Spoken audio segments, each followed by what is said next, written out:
Memang catatannya di situ dia beramal, amalnya ahli neraka. Catatannya masuk neraka. Padahal kita sudah awal itu sudah beramal amalnya ahli surga. Seakan-akan sudah nggak ada batas lagi. Selangkah lagi masuk surga. Tapi catatannya mendahului bahwa dia dicatat oleh Allah Subhanahu Wa Taala masuk neraka. Lalu dia mengamalkan amalan ahli neraka, fayadkhuluha, maka lalu dia masuk neraka. Nanti saya jelaskan ini agak panjang ya. Wa inna ahadakum, dan sesungguhnya salah satu di antara kalian semua layak malu bi amali ahli nar, layak malu benar-benar beramal bi amali ahli nar, dengan amalnya ahli neraka, hatta ma yakunu bainahu wa bainaha illa dhira, sehingga dia dan neraka itu seakan-akan tinggal satu langkah juga, kebalikannya tadi ya. Fayasbiqu alaihi alkitab, maka mendahululah apa yang telah dicatat oleh Allah di dalam kitab ya, dalam takdir kita. Fayamalu, lalu dia beramal di amali ahli jannah, lalu dia beramal dengan amalnya ahli surga, fayadkhuluha, maka dia mendahului maka dia masuk surga ya. Jadi ibaratnya gini Mas, ada petinju bertarung 12 ronde. Di awalnya si A pukul terus KO musuhnya, iya kan? Itu menang terus dia. Begitu ronde terakhir dia pukul tas, temennya nggak bangun lagi. Yang menang mana? Yang dipukuli tadi. Nah, yang sejak ronde 1 sampai 11 kalah, tapi di ronde akhir menang. Artinya apa? Dia berarti husnul khotimah. Husnul khotimah. Jadi intinya sebenarnya di sini husnul khotimah. Dan hadis ini menunjukkan begini, kita tidak boleh sombong. Apabila kita saat ini masih di jalannya Allah, diberikan oleh Allah, masih bisa mentaati Allah, tidak boleh sombong sedikit pun. Lalu kita merendahkan orang lain yang sekarang tidak di jalannya Allah. Karena kita nggak tahu catatan kita itu bagaimana. Timbul-timbul dibalik oleh Allah, ternyata orang yang kita hina saat ini, yang dia belum di jalan Allah, lalu dibalik oleh Allah hatinya karena qalbun kita yang muqallibal qulubnya itu Allah. Makanya kita dianjurkan Rasulullah selalu berdoa yang muqallibal qulub sabit qalbi ala dinik wa ala ta'atik. Ya wahai zat yang maha membolak-balikkan hati, kan itu. Sabit qalbi, tetapkanlah hati hamba ini ala dinik, atas menetapi agama engkau, wa ala ta'atik, dan atas mentaati ketaatan kepada Allah. Karena memang potensi manusia siapapun saat ini, termasuk saya sampean, berpotensi sewaktu-waktu dibalik oleh Allah menjadi orang jahat, dan berpotensi yang jahat pun dibalik oleh Allah seketika menjadi orang yang jahat. Artinya itu semua hak prerogatif Allah, dan kita nggak boleh masuk ke sana. Nah, Allah punya hak prerogatif, Allah itu zat yang maha mengatur, kita jangan sekali-kali ikut mengatur Allah kan intinya. Dan ini luar biasa tingginya kalimat ini. Jadi yang sekarang di jalan mungkin belum lempeng, belum lurus, jangan kecil hati, la taqnatu mir rahmatillah, jangan sekali-kali berputus asa dengan rahmat Allah. Ada nih Pak, saya kemarin punya saudara teman ya, kemarin ya, malam itu apa ya, beliau ini sholat selalu diganggu. Jadi sholat itu yang muncul macam-macam, sehingga sampai menyembah-nyembah ke Allah. Allah nggak menuntut kita perfect. Ini kita dulu. Allah tidak pernah menuntut kita perfect. Jadi bohong kalau kita, sombong kalau kita dalam ibadah itu minta sempurna. Karena sudah diberi contoh Sayyidina Ali juga dalam sholat nggak bisa, masih ingat jubahnya Rasulullah. Imam Syafi'i ketika belajar tentang haid itu masih ingat sholat itu mengingat darah. Ketika belajar sama Imam Malik ya, ketika belajar sama Imam Malik, Imam Syafi'i masih ingat darah. Artinya apa? Disitulah menunjukkan bahwa kita, bedanya kita dengan Rasulullah. Memang hanya Rasulullah SAW yang mampu, yang paling dekat, dan yang dekat dengan Allah, yang mampu betul-betul bisa menghilangkan keduniawan kita ini. Nah, dari sini saudara-saudara yang saya hormati, kita bisa mengambil pelajaran bahwa kita harus selalu waspada, kita harus selalu berhati-hati.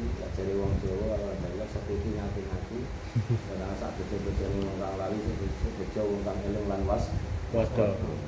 Tapi seberuntung-beruntungnya orang yang lupa itu masih beruntung yang ingat dan waspada.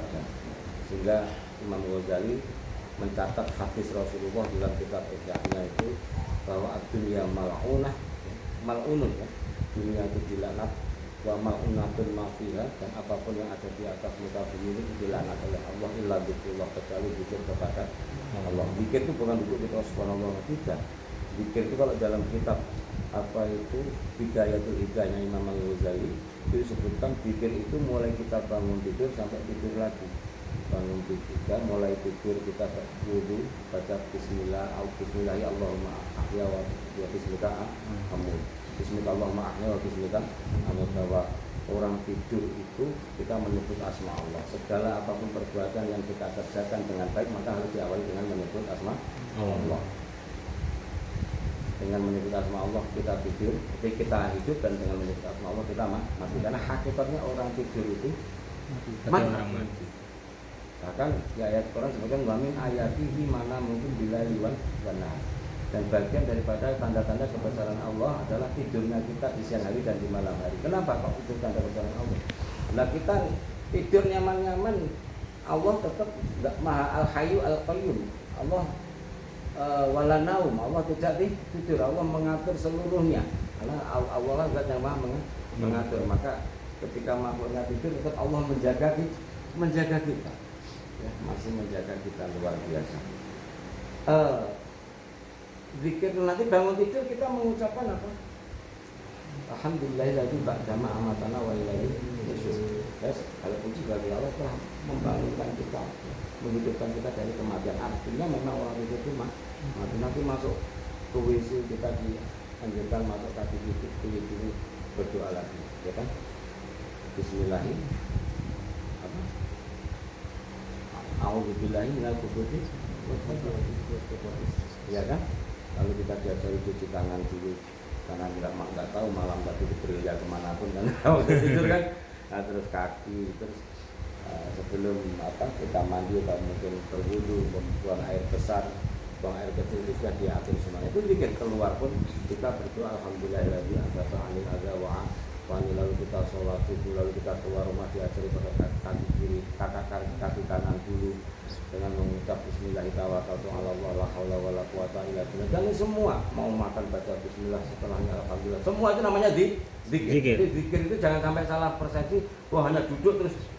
Bukan ya. Itu bagian zikir ya, tapi yang dimaksud itu zikir ala kulli hal. Zikir dalam segala tingkah. Termasuk mau nyopir ya bismillah, berangkat itu sudah dilatih, dimulai Pak. Mau bekerja bismillahirrahmanirrahim, diniati. Nawa itu apa?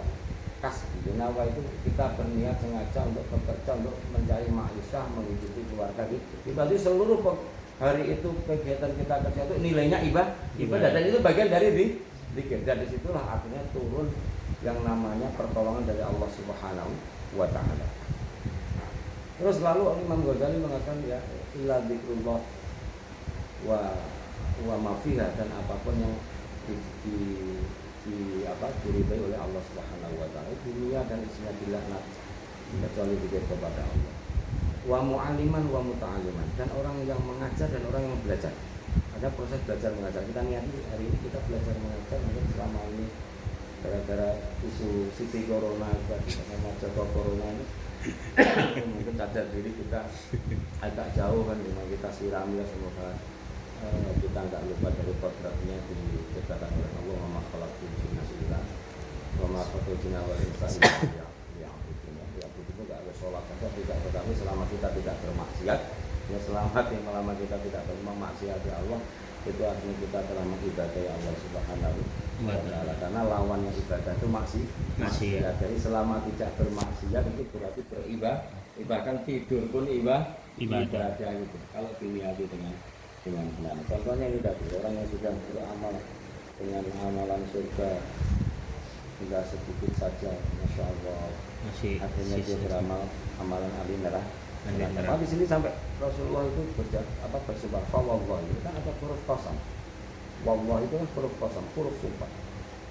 Fa wallahi, maka demi Allah allazi zat la ilaha, yang tidak ada Tuhan yang berhak disembah dengan sebenar-benarnya ghairi selain Allah.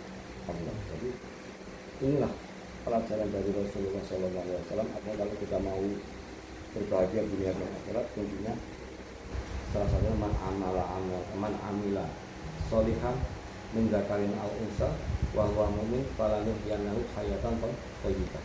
Jadi barang siapa yang beramal dengan amalan soleh, baik dia laki-laki maupun perempuan, dan dia posisi itu mukmin, beriman kepada Allah. Artinya amalan solehnya itu dikerjakan memang karena dia iman kepada Allah Subhanahu wa taala, maka falanuhyiyannahu, maka dia dijamin hidupnya oleh Allah hayatan thayyibah, itu dengan kehidupan yang baik. Jadi intinya ya hidup ini dijalani saja. Salah hilaf itu biasa. Siap. Hah? Iya. Kalau nggak ada, kalau perfect itu berarti bukan manusia. Malaikat. Makanya kita punya kontrak Zahrawain kita itu Al-Fatihah dan akhir surah Baqarah. Bisa ada Allah subhanahu ghufranaka rabbana wa ilakal masir, berarti la rabbana la tu'akhidna in nasina aw akhtana. Sudah kontrak gitu. Ya Allah, jangan timpakan azab atau dosa kepada umat Muhammad, kepada kita semua. Ketika kita melaksanakan dosa itu karena khilaf dan karena lupa. Jadi Rasulullah bersabda lagi, ittaqilah haitsu makun, bertakwalah kepada Allah, takutlah kepada Allah dimanapun kita berada. Wa adbi sayyi'atal hasanah. Ikuti setiap perbuatan baik itu, setiap perbuatan jelek itu dengan perbuatan baik. Karena apa? Tampuha. Bahwa perbuatan baik, ya, perbuatan jelek yang selalu diikuti dengan perbuatan baik itu, dia fungsinya itu menghapus kita. Kayak kita mandi, hari ini kerja dapat bola kecil untuk kaki, ya, mandiin jadi lagi. Nanti kotor lagi ya biasa, bersihin lagi. Jadi intinya jangan sampai kita putus asa atas rahmat Allah Subhanahu wa taala. Sebesar apapun dosa kita pasti diampuni oleh Allah Subhanahu wa taala. Dan kita nggak tahu catatan kita bagaimana. Oleh sebab itu jangan putus asa.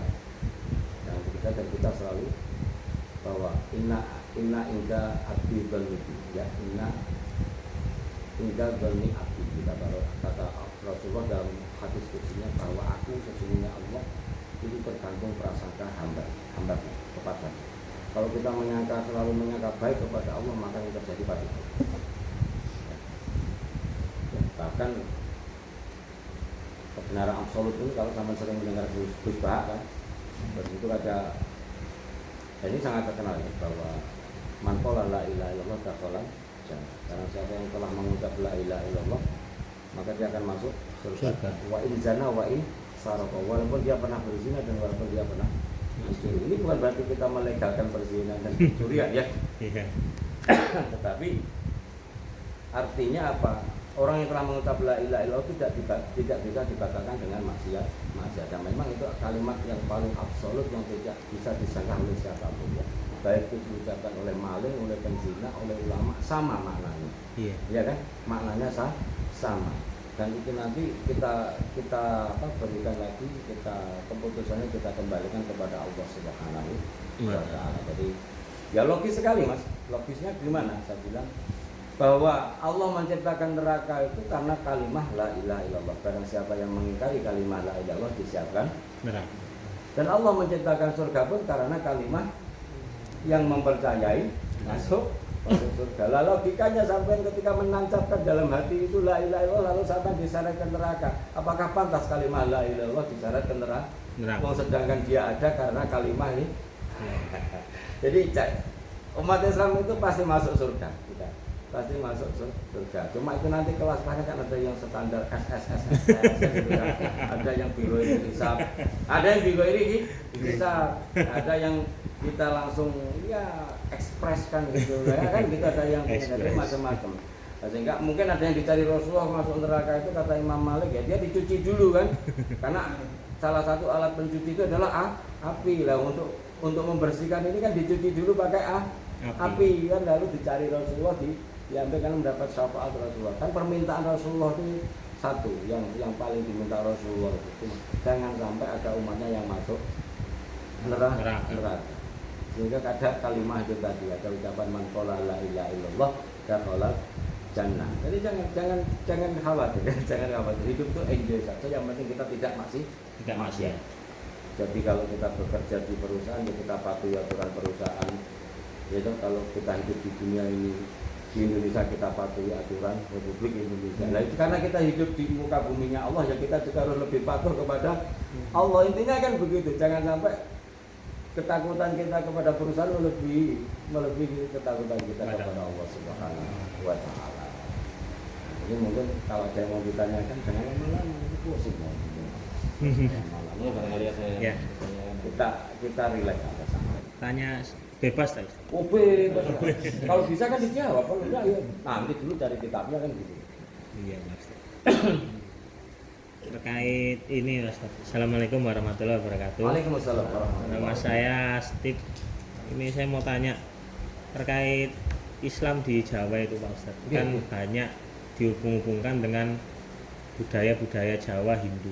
Kayak misalnya kayak bacaan, 100 hari, ya. Itu gimana Pak Ustadz ya? Maksudnya kita menyikapi kan kalau sekarang ini dengar-dengar ada ajaran yang agak, maksudnya yang tidak menghalalkan hal-hal seperti itu.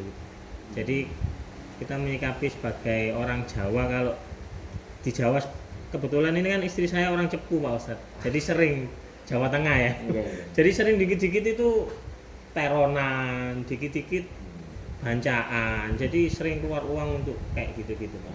Jadi gimana Pak? Hukumnya itu sebenarnya? Kalau orang ekstrim saat ini dia dikatakan bid'ah. Iya. Iya dong. Dikatakan bid'ah. Padahal kata bid'ah itu kan hadisnya jelas kan bahwa inna ahsanal hadisi kita buka. Wa khairal huda Muhammadin sallallahu alaihi wasallam wa syarrul umuri muhdatsatuha wa kullu muhdatsatin bid'ah wa kullu bid'atin dhalalah wa kullu dhalalatin finnar. Bid'ah di situ para ulama itu sepakat bahwa itu bid'atul aqidah misalnya. Bid'ah aqidah, sesuatu yang dibuat-buat yang baru tapi dalam hal aqidah. Di sini para ulama sepakat Syiah Rafidhah. Golongan Syiah Rafidhah yang dalam paham Ahlussunnah wal Jamaah. Ahlussunnah wal Jamaah itu selain memuliakan Rasul yang wajib, maka ahli baitnya juga para sahabat. Tapi si Ashabul itu hanya memuliakan 1-2 orang sahabat, yaitu cuma Salman Al Farisi dan Ali. Terus yang lain dihujat, bahkan diberhala-berhalakan. Lalu Murji'ah, lalu Jabariyah, lalu Qadariyah, ada yang kecil namanya Khawarij. Khawarij banyak orang yang hafal Quran, tapi dia memaknai Quran itu tekstual saja. Gini, Rasulullah Shallallahu Alaihi Wasallam ini utusan Allah. Quran itu panduan kita iya, tetapi yang menjalankan hari-hari itu Rasulullah. Mempraktekkan itu Rasulullah. Lalu Quran ini dipraktekkan oleh Rasulullah baik lewat tindakan maupun ucapan. Jadi kalau kita mau mengenal Islam itu jangan cuma mengenal Quran secara tekstual saja, tapi bagaimana mempraktekkan yang telah ditulis di Quran itu. Kita berarti harus kembali kepada Rasulullah. Lalu Rasulullah punya para sahabat itu punya tabi'in, lalu paskan tabi'in itu ada salafus saleh sampai sekarang ulama gitu. Dan mereka itu semua akan memegang estafet perjuangan Rasulullah Shallallahu Alaihi Wasallam. Jadi menurut saya begini pertanyaannya, selama kita tidak keluar dari akidah Ahlussunnah wal Jamaah itu tidak masalah. Karena sejarah ini maksudnya banyak sekali ulama yang dikirim zaman Utsmani itu banyak yang mati di Jawa. Banyak yang mati. Ya, zaman Turki Utsmani. Kita kan khalifah dulu. Khalifah terakhir itu kan Utsmani. Ottoman ya, di sana. Nah, ini sering karena di Jawa ini susah Mas. Ini mohon maaf ya. Orang dakwah itu dulu dari Timur Tengah, dari Persia, dari Gujarat itu masuk ke Indonesia ini mau dibilang akhlak, orang Indonesia sudah berakhlak duluan. Udah berakhlak. Iya enggak? Orang dia datang ke Jawa katanya harus sopan santun. Orang Indonesia juga sopan santun dulu, tapi akidahnya tidak benar. Udah sopan santun. Iya kan? Jadi dia mau dakwah lewat apa? Jadi yang salah pada orang Jawa dulu kan cuma akidah, iya, tauhidnya. Nah sehingga bagaimanapun juga para wali songo itu akhirnya masuk lewat budaya. Budaya itu dalam kaidah fikih kita ada al-adat al-muhakamah, adat yang dijadikan hukum selama dia tidak melanggar akidah. Selama dia tidak melanggar akidah. Sekarang saya tanya, kalau telonan yang dibaca, saya kan mungkin telonan, saya baca Al-Ikhlas, Al-Falaq, An-Nas, Al-Insyirah, Al-Nasrah, dan Al-Qadar. Al-Quran semua ya. Terus, apa yang salah di situ? Saya doa Allahumma, gimana salahnya? Terus ada yang dimakan, sedekah. Sudah. Niatnya ya, Pak Ya. Ustaz. Niatnya sudah. As-sedekah itu tadfa'u anil bala. Bahkan ada hadis dari Aisyah radhiyallahu anha itu, qiraatul Quran fi shalah afdalu min qiraatil Quran fi ghairi shalah. Wa qiraatul Quran fi ghairi shalah afdalu minas sadaqah. Ya. Wa sadaqatu afdalu minas siyam. Ai siyamu sunnah. Ya. Mungkin puasa sunnah. Orang baca Quran di dalam sholat itu lebih utama daripada orang baca Quran di luar waktu sholat. Baca Quran di luar waktu sholat itu lebih utama daripada puasa, daripada sedekah. Sedekah itu lebih utama daripada puasa sunnah. Wasiyamu najatun, wasiyamu junnatun minan nar. Sedangkan puasa itu menjadi bentengnya kita dari neraka. Dia membuat benteng, ya, pembatas kita antara kita dan neraka dengan puasa sunnah, ya. Sedangkan sedekah itu pangkatnya lebih tinggi dari itu. Pangkatnya. Dan dengan sedekah Rasul mengatakan as-sedekah itu tadfa'u anil bala. Dengan sedekah itu kita akan jauh dari bala akan tertolong. Jadi kalau menyikapi tadi ada pitonan, saya pikir Mas, yang kritik pun itu enggak lebih alim daripada para pendahulu kita. Terutama Mbah Hasyim Asy'ari lah. Iya. Mbah Hasyim Asy'ari itu apal kutubus sittah. Apal kutubus sittah, kitab Sahih Bukhari, Muslim, Sunan Ibnu Majah, Sunan An-Nasa'i, Sunan Abu Dawud. Apa? Karena intinya apa? Adilu nasihat. Agama itu berbuat baik. Iya. Liman. Kulna liman. Kata para sahabat bertanya kepada Rasulullah, liman kepada siapa ya Rasulullah? Lillahi, wali kitabihi, wali rasuli, wali a'immatil muslimin, wa ammati. Ya kan? Nah, kita seharusnya sekarang bersyukur. Jadi menurut saya selama bahkan orang Islam yang tidak sholat pun masih bisa memberi kontribusi baik. Tidak Pernah mendengar khutbah jalan itu? Senang kali ulama. Udah itu saja. Ya, makasih. Seandainya ini di satu desa itu mayoritas umat Islam, tapi mereka nggak ada yang mengamalkan. Katakanlah nggak ada yang sholat, ya nggak. Coba di situ didirikan pura atau didirikan gereja, pasti umat Islam menolak. Jadi kontribusi yang paling kecil adanya umat Islam di situ berarti membuat peluang musyrik dan syirik itu kecil. Iya. Karena memang yang paling utama orang mengucap la ilaha illallah itu yang paling penting. La ilaha illallah. Jangan ketika kita menjustis orang. Jadi umat Islam itu harus farah gitu, artinya senang dengan ketaatan. Kalau orang sudah percaya Allah itu kita nggak perlu. Apalagi Rasulullah mengucapkannya seperti itu kan gitu.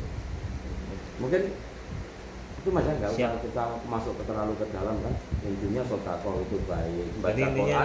Membaca Quran baik nggak? Baik. Sedekah baik nggak? Baik. Baik kan gitu ya. Kan nggak ada yang dilawan. Apa? Kita ziarah kubur, dengan Allah. Malah kadang-kadang kita ziarah kubur kepada katakanlah kepada Bapak wali atau kalau Bapak sampean nggak apa-apa sampean kan. Kalau Bapak kita tuh masih mungkin wajar kalau kepada seorang wali atau lagi guru ingkana khairul fazid fi ihsan. Ya Allah, kalau ini jenazah atau mayat ini baik, maka tambahlah kebaikan. Lalu kita masih menyangka baik atau tidak kepada guru kita kan kurang ajar.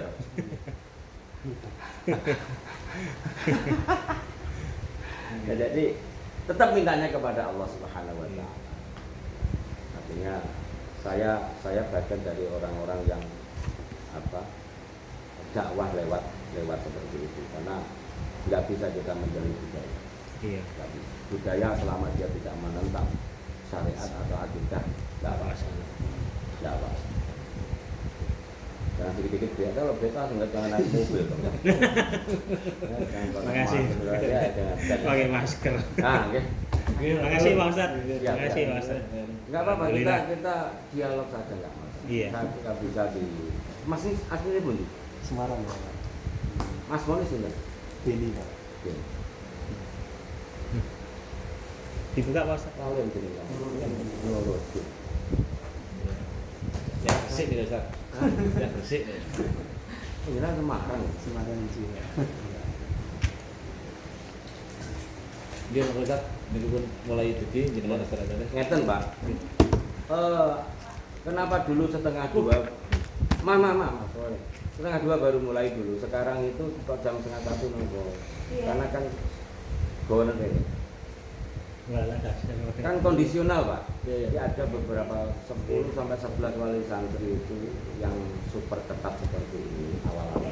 Jadi akhirnya dia diantar, nanti kita privat bawa pulang. Tapi nanti yang bertahan sampai sore tetap 40 lebih. Kalau yang malam tambah banyak lagi sekarang. Karena anak-anak yang nggak balik ke pondok itu belum bisa balik ke pondok itu akhirnya ngumpul lagi di sini. Ya, anak yang nggak balik ke pondok itu ya di daerah sini aja itu. Kan dia mondok ke Banjar, ada yang ke Jawa kan sama saat ini kan masih ketat di bandara-bandara ini tuh. Susah. Jadi akhirnya balik lagi di sini. Nah, kenapa dimulai setengah satu? Karena kita privat Pak. Ini yang penting jangan tinggalkan ngajian ini. Nah, kita minta satu ya kita akhirnya kita perpanjang waktu belajar. Kulo jane badhe nitip surat Pak. Nggih. Dapur. Nggih. Enggak,